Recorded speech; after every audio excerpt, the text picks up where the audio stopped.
ओमराजेंना मंत्रिपद मिळालं तर त्यांचं स्वागत करू, मात्र आम्ही उद्धव बाळासाहेब ठाकरे पक्ष सोडणार नाही. तुळजापूर शहरातील ठाकरे गटाच्या कार्यकर्त्यांनी ही प्रतिक्रिया दिली. तर उद्धव बाळासाहेब ठाकरे पक्षाच्या कार्यकर्त्यांनी ही प्रतिक्रिया दिल्याचं पाहायला मिळते. त्यांच्याशी संवाद साधलाय आमचे धाराशिवचे प्रतिनिधी उदय साबळे यांनी. ऑपरेशन टायगर मध्ये ओमराजे निंबाळकर यांच्या नावाची चर्चा आणि त्याच अनुषंगाने आपण शिवसेना उद्धव बाळासाहेब ठाकरे पक्षाच्या पदाधिकारी आणि कार्यकर्त्यांसोबत बोलणार आहेत.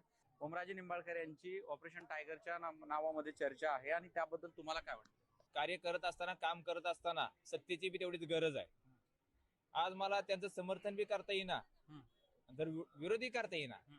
आता खासदार साहेबांनी आम्हाला तेवढं प्रेमही दिलेलं आहे आणि पक्षाशी आम्ही एकनिष्ठ राहिलेले कार्यकर्ते सुद्धा आहेत. नाही, आम्ही शिंदेगडात जाणार नाहीत. दादाचं तिकडे गेले, दादांना जर समजा केंद्रातलं मंत्रीपद जरी दिलं तर त्यांना शुभेच्छा आहेत, त्यांचं स्वागत आहे. परंतु आम्ही शिवसैनिक, बाल शिवसैनिक आहेत, आजतागत शिवसैनिक आहेत.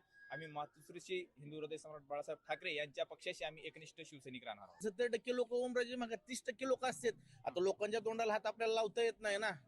काम करणारा कामासाठी गेले, विकास कामासाठी गेले. 30% लोकांना ही परत कळणारच आहे. सत्य परिस्थिती समोर आज ना उद्या येणारच आहे. 2024ला 3,30,000 मतांनी निवडून आले.